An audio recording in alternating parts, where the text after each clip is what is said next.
Le jour où je suis rentrée chez moi après 3 semaines en Bretagne, j'ai trouvé une enveloppe posée sur mon paillasson.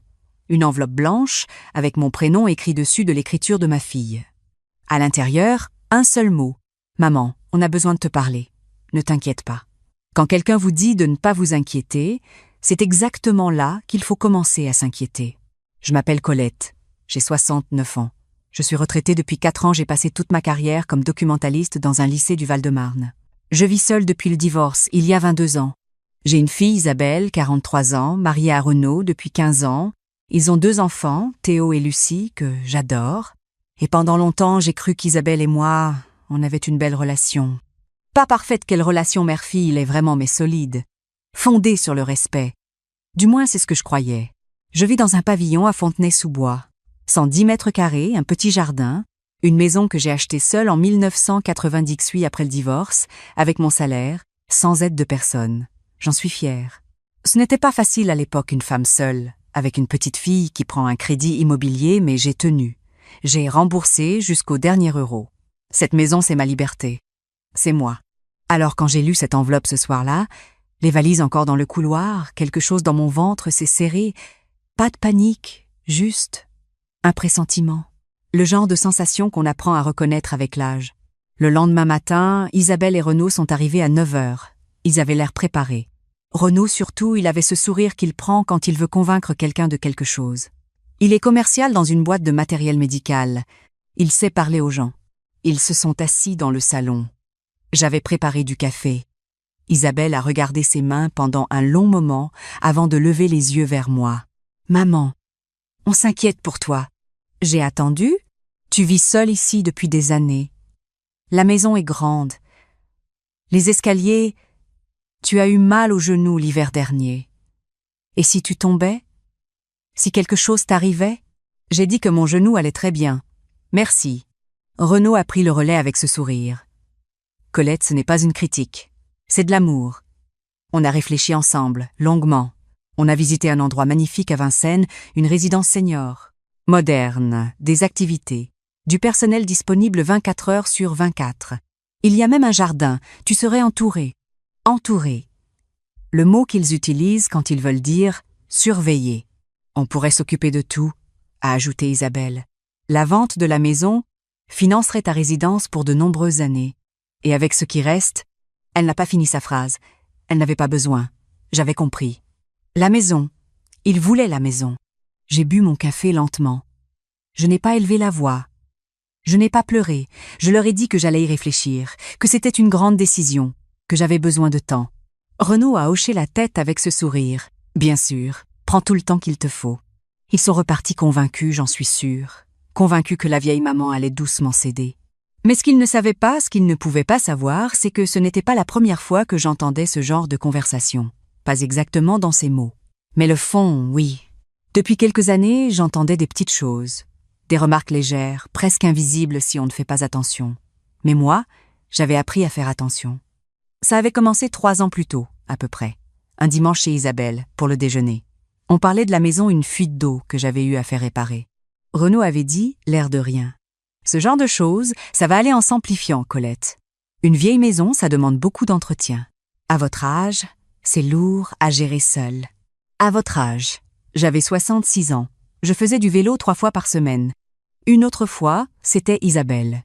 On regardait un reportage à la télévision sur les chutes de personnes âgées à domicile. Elle avait posé sa main sur mon bras. « Maman, tu sais, des accidents comme ça arrive aux personnes les plus autonomes. On n'est jamais à l'abri. » Sous-entendu, toi non plus. Puis il y avait eu cette conversation que j'avais surprise par hasard. C'était lors du réveillon de Noël, l'année passée. J'étais sortie chercher mon châle dans l'entrée et la porte du salon était entr'ouverte. J'ai entendu la voix de Renaud, basse mais distincte.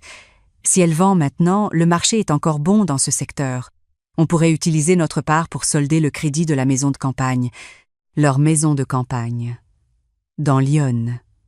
Qu'ils avaient acheté trop grand, trop cher, et qui leur coûtait chaque mois. J'étais restée immobile dans l'entrée pendant 30 secondes. Puis j'avais remis mon châle, je m'étais recoiffée et j'étais rentrée dans le salon avec le sourire. Mais j'avais rangé cette information dans un coin très précis de ma tête. Dès janvier, j'avais pris rendez-vous avec Maître Fontaine le notaire que j'avais depuis l'achat de la maison. Je lui avais expliqué la situation calmement, sans dramatiser. Il m'avait écouté avec sérieux. On avait parlé longtemps. De mes droits, de mes options, de ce que je pouvais faire légalement pour protéger ce que j'avais construit. En sortant de son cabinet ce jour-là, j'avais quelque chose que je n'avais pas eu depuis longtemps. Un plan. Je n'en ai parlé à personne. Pas à mes amis, pas à ma sœur. Personne. J'ai continué à voir Isabelle et Renaud normalement, à garder les petits le mercredi, à apporter des gâteaux le dimanche. Je souriais. J'écoutais. Et, en parallèle, discrètement, je construisais. Pendant ces mois-là, j'ai fait plusieurs choses. D'abord, j'ai ouvert un compte dans une banque différente de celle où j'étais depuis 30 ans, où Isabelle avait accès à certains de mes documents parce que je lui avais donné une procuration il y a longtemps, au cas où. J'ai transféré mes économies là, bas progressivement, sans rien brusquer. Ensuite, j'ai contacté une association caritative que je soutiens depuis des années, une structure qui aide les femmes seules, en difficulté à se reloger. Je leur ai fait part de mon intention de leur léguer ma maison, sous certaines conditions, via une donation prenant effet à mon décès ou en cas de vente volontaire de ma part. Maître Fontaine a tout rédigé proprement, dans les règles. Et puis, j'ai commencé à chercher un appartement.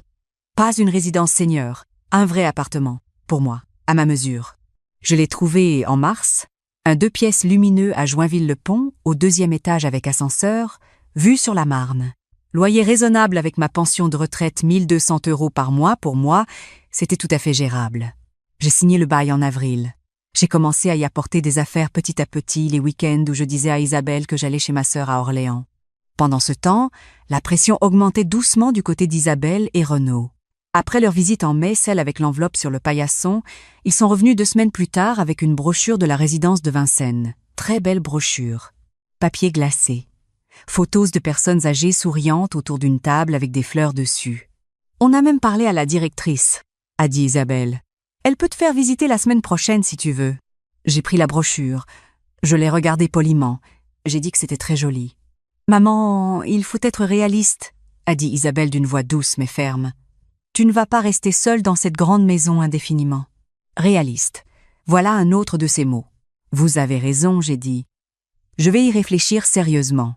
Elle m'a serré dans ses bras avant de partir. Je l'ai laissé faire. Je lui ai rendu son étreinte. Parce que malgré tout, c'était ma fille. Et quelque part, très profondément, ça me faisait du mal de voir jusqu'où elle était allée. Mais ça ne changeait rien à ce que j'avais décidé. C'est fin juin que tout s'est mis en place. J'avais fini de déménager l'essentiel vers Joinville. Les meubles que je voulais garder, les livres, les photos, la vaisselle de ma mère. Pas toute la maison restait meublée, habitable. Mais mes affaires personnelles, les choses qui comptaient vraiment, elles étaient ailleurs, en sécurité. J'ai rappelé Maître Fontaine. On a finalisé la donation avec l'association. La maison leur reviendrait dans les conditions définies, et en attendant, elle restait à mon nom, sous mon contrôle total. Aucun changement visible de l'extérieur. Le 1er juillet, j'ai envoyé un message à Isabelle. « Je pense que tu avais raison. On peut se voir samedi pour en parler ?» Elle a répondu en moins de 2 minutes. « Bien sûr, maman. On est tellement soulagés. À samedi. » Ce samedi-là, ils sont arrivés tous les deux, Renaud et elle, sans les enfants. C'était une conversation d'adultes. Ils avaient l'air détendus pour la première fois depuis longtemps. Renaud avait même apporté une bouteille de vin. On s'est assis dans le jardin. Il faisait beau. J'avais préparé des tomates du marché et du fromage. « Alors maman, tu as réfléchi ?» « Oui, j'ai dit. J'ai beaucoup réfléchi. » J'ai pris mon sac. J'en ai sorti une enveloppe pas très différente de celle qu'il m'avait laissée sur le paillasson en mai. Je l'ai posée sur la table entre nous. Voilà ce que j'ai décidé. Isabelle a ouvert l'enveloppe. J'ai regardé son visage changer à mesure qu'elle lisait.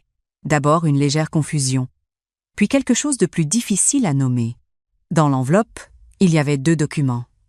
Le premier était la copie du bail de mon appartement à Joinville-le-Pont signé depuis 3 mois. Le second était une lettre de Maître Fontaine confirmant la donation de la maison à l'association caritative, acte authentique enregistré. « Je ne vais pas dans une résidence, ma chérie, » j'ai dit doucement. « Je vais dans mon appartement, j'y suis prête depuis le mois d'avril. » Isabelle a levé les yeux vers moi. Elle n'a pas dit un mot pendant un long moment. C'est Renaud qui a parlé en premier. Sa voix avait perdu ce ton commercial. « Colette, la maison, vous ne pouvez pas. » « La maison m'appartient, Renaud. Entièrement. Et j'en dispose comme je l'entends. Mais l'association. Pourquoi une association? Tu aurais pu... Il n'a pas fini sa phrase non plus. Lui non plus n'en avait pas besoin. Parce que c'est mon choix, j'ai dit. Et parce que ces femmes ont besoin d'un toit, elles aussi. Isabelle a posé les documents sur la table. Elle regardait le jardin. Ses mains tremblaient légèrement. « Maman, je t'assure qu'on ne voulait pas... Je sais ce que vous vouliez, ma chérie. » Ma voix est restée calme. Pas froide, juste calme. Et je ne t'en veux pas infiniment. Mais j'ai 69 ans, j'ai toute ma tête, mes jambes fonctionnent et mon compte en banque aussi. Je n'ai pas besoin qu'on décide pour moi. Renaud a vidé son verre de vin d'un coup. Il fixait la table. On est restés tous les trois dans le jardin encore 1 heure, en silence d'abord, puis avec quelques échanges maladroits sur les enfants, sur l'été, sur des choses sans importance. Avant qu'il reparte, Isabelle m'a pris la main dans l'entrée. « Tu me détestes ?» Non, j'ai dit honnêtement, mais je t'aurais aimé davantage si tu m'avais simplement demandé comment je voulais vivre ma vie, plutôt que de décider à ma place. Elle a pleuré un peu. Je l'ai laissée. Puis elle est repartie avec son mari. J'ai emménagé dans mon appartement de Joinville le 15 juillet. C'était un mercredi. Il faisait une chaleur magnifique et la Marne brillait depuis ma fenêtre. Mon ami Daniel m'avait aidé avec les cartons. On a mangé des sandwichs sur le parquet et bu du rosé dans des verres en plastique parce que je n'avais pas encore trouvé les vrais. On a ri jusqu'à 9 heures du soir. J'ai 69 ans. Je prends mon café le matin face à la rivière. Je vais au marché de Joinville le samedi. Je fais du vélo sur les bords de Marne 2 fois par semaine. J'ai repris la chorale du quartier, quelque chose que je n'avais jamais pu faire à Fontenay parce que les horaires ne m'arrangeaient pas.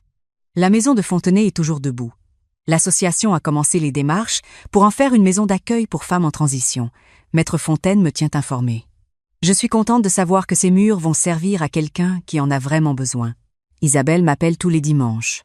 Les conversations sont plus courtes qu'avant, mais plus honnêtes. Elle n'a pas encore digéré tout à fait, je crois. Renaud, lui, est plus silencieux depuis, ce n'est pas plus mal. Je vois Théo et Lucie le mercredi.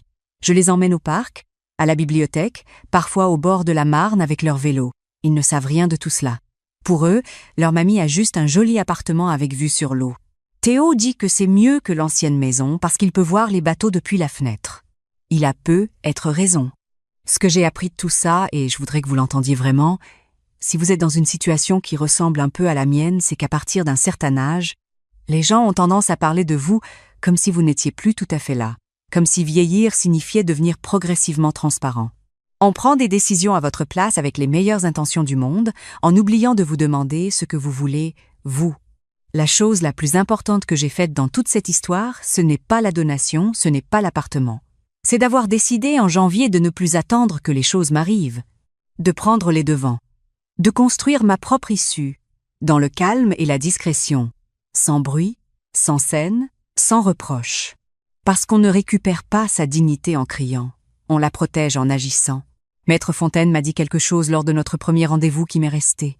Il a dit « Les personnes qui protègent leur patrimoine de leur vivant, ce sont souvent celles qui ont le plus de clairvoyance. » Je ne sais pas si j'ai de la clairvoyance, mais j'ai de la mémoire. Et j'écoute, depuis toujours. C'est souvent largement suffisant. Ce soir, je vais préparer une ratatouille avec les légumes du marché. Demain matin, je retrouve Daniel et 2 autres amis pour une promenade à vélo jusqu'à Nogent. Samedi, j'ai les enfants. Ma vie ne ressemble pas à ce qu'on avait prévu pour moi. Elle ressemble exactement à ce que je voulais.